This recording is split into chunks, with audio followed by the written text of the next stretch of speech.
তারিখ 12/11/2018। এসব এলাকা থেকে বিবাহ বিচ্ছেদের আবেদন বেশি জমা পড়ে। এসব এলাকায় পোশাক শ্রমিকরা বেশি থাকেন। চট্টগ্রাম সিটি কর্পোরেশনের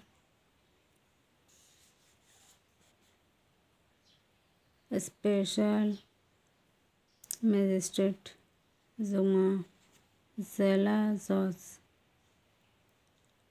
জাহানারা ফেরদৌস প্রথম আলোকে বলেন,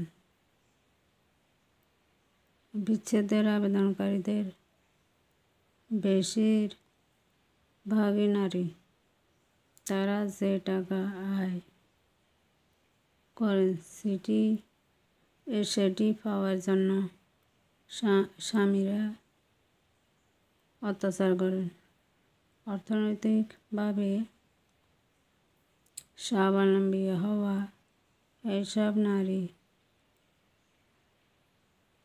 বাধ্য হয়ে বিচ্ছেদের পথ বেছে নেন। তিনি বলেন, বিবাহ বিচ্ছেদের আবেদন পাওয়ার পর স্বামী স্ত্রী দুই পক্ষকে শুনানিতে ডাকেন তারা।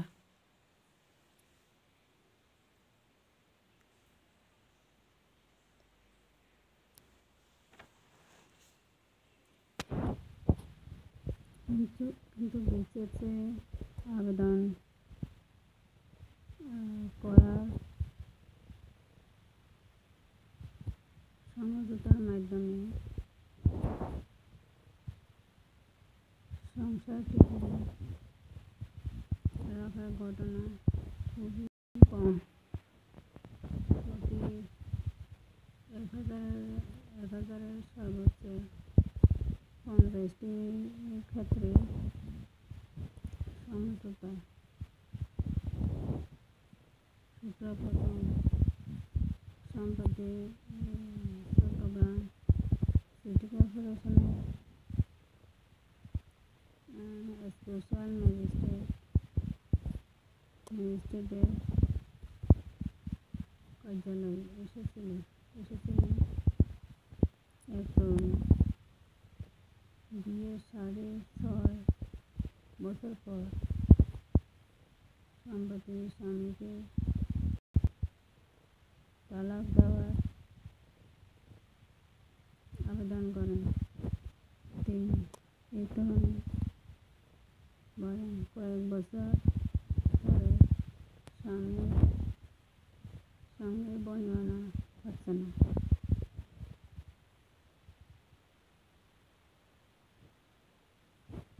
এছাড়া স্বামী মাদকাসক্ত, শারীরিক ও মানসিকভাবে তাকে নির্যাতন করা হচ্ছে। এভাবে সংসার করা সম্ভব নয় বলে বিবাহ বিচ্ছেদের